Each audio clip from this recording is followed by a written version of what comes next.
તો આ તરફ બોટાદમાં વિકાસના કામોને વેગ આપવા માટે કેન્દ્રીય મંત્રી નીમુબેન બાંભણિયાએ બેઠક યોજી અને આ બેઠકમાં વિવિધ વિભાગના તમામ અધિકારીઓ હાજર રહ્યા હતા। બોટાદ જિલ્લામાં રોડ, રસ્તા, પાણી સહિત અન્ય સુવિધાઓની કામગીરી ઝડપથી થાય તે અંગે ચર્ચા કરવામાં આવી।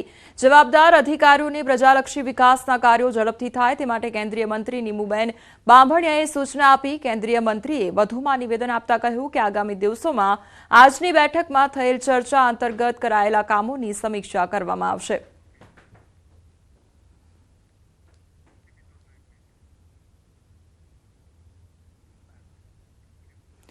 એશ ટેનિસ એકેડમી દ્વારા શીલજમાં વુમન્સ ટેનિસ ટુર્નામેન્ટ યોજાઈ અને 22 તારીખથી શરૂ થયેલી આ ટુર્નામેન્ટ 28 ડિસેમ્બર સુધી ચાલશે, જેમાં $15,000 કુલ ઇનામની રકમ ખેલાડીઓમાં વહેંચવામાં આવશે અને એશ ટેનિસ એકેડમી દ્વારા આયોજિત આ ટુર્નામેન્ટમાં જાપાન, રશિયા, ડેનમાર્ક, ઇંગ્લેન્ડથી ખેલાડીઓ આવ્યા છે અને આ ટુર્નામેન્ટમાં કુલ 72 ખેલાડીઓ રમી રહ્યા છે, જેમાં વિદેશના 12 ખેલાડીઓ છે અને એશ ટેનિસ એકેડમીના સ્થાપક રમેશ મોદીએ જણાવ્યું છે કે આ ઇન્ટરનેશનલ ટુર્નામેન્ટ છે।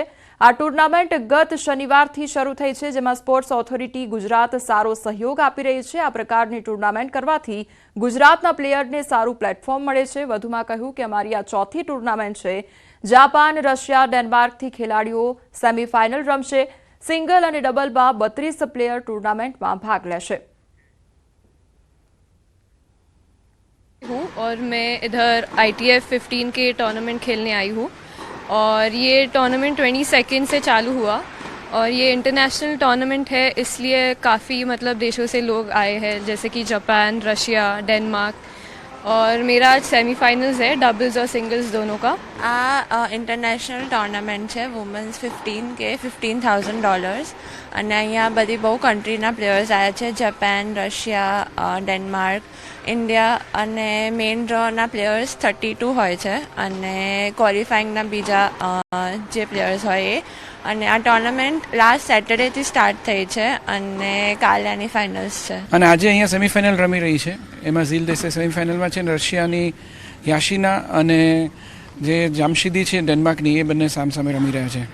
અને આવા ટુર્નામેન્ટો ફાળવાથી અને આવા ટુર્નામેન્ટો કરવાથી ગુજરાતના પ્લેયરોને બહુ મોટો પ્લેટફોર્મ મળે છે, એ લોકોને આવું એક્સપિરિયન્સ મળે છે અને વાઇલ્ડ કાર્ડ મળે એટલે એ લોકોને સીધું ક્વોલિફાઈંગને મેઇન ડ્રો રમવા મળે છે, નહીંતર બહુ અઘરું પડે બીજે રમવા જાય અને ખર્ચો વધારે થાય। હાલ સમાચારમાં બસ આટલું જ। વધુ જોતા રહો ન્યૂઝ 18 ગુજરાતી। નમસ્કાર।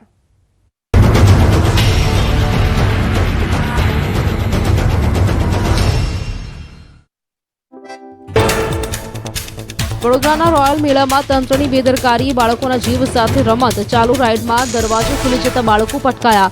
સમગ્ર ઘટના મોબાઈલના કેમેરામાં કેદ। રાઇડની સ્પીડ વધુ હોવાનો લોકોનો આરોપ। પોલીસે તાત્કાલિક મેળો બંધ કરાવ્યો। વડોદરામાં રોયલ મેળાના સુપરવાઇઝર અને રાઇડ ઓપરેટરની અટકાયત। મેળામાં રાઇડ્સ માટે લેવાની જરૂરી પરવાનગી લેવાઈ છે કે નહીં તે અંગે તપાસ। મેળાની આડમાં જુગારધામ ચાલતું હોવાની આશંકા। વડોદરામાં રોયલ મેળામાં થયેલ દુર્ઘટના મામલે સ્થાયી સમિતિના ચેરમેનનું નિવેદન। મેળાના આયોજકોએ મંજૂરી કરતા વધારે રાઇડ ચલાવી લોકોના જીવ જોખમમાં મૂક્યા। આયોજકો સામે ગુનો નોંધી કડક પગલાં ભરવા સૂચના આપી હોવાનું ચેરમેને જણાવ્યું। વડોદરામાં ન્યૂઝ 18ના અહેવાલની ધારદાર અસલ। માંજલપુરમાં રોયલ મેળામાં દુર્ઘટનાને લઈ તપાસ તેજ કરાઈ। FSL અને ફાયરની ટીમે હેલિકોપ્ટર રાઇડની તપાસ કરી। ચાલુ હેલિકોપ્ટર રાઇડનો દરવાજો ખુલી જતા બાળક નીચે પડ્યું હતું। ફરી મંજૂરી વગર ધમધમી રાઇડ્સ। વડોદરામાં રોયલ મેળાની દુર્ઘટનાને લઈ ડીસીપીનું નિવેદન સામે આવ્યું। 4 રાઇડની મંજૂરી ન લેવાઈ હોવાનું સામે આવ્યું। પોલીસે કમિટી બનાવી સમગ્ર મામલે તપાસ હાથ ધરી।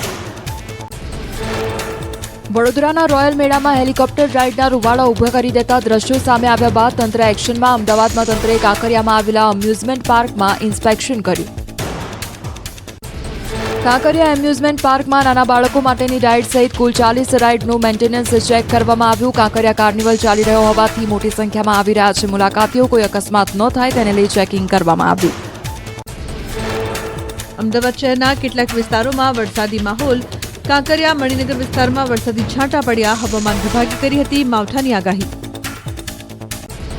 આવતીકાલે 22 જિલ્લામાં માવઠું પડવાની આગાહી। કરા અને જોરદાર પવન સાથે માવઠાની સંભાવના। છોટાઉદેપુર, નર્મદા, ડાંગ અને તાપીમાં કરા સાથે પડી શકે વરસાદ।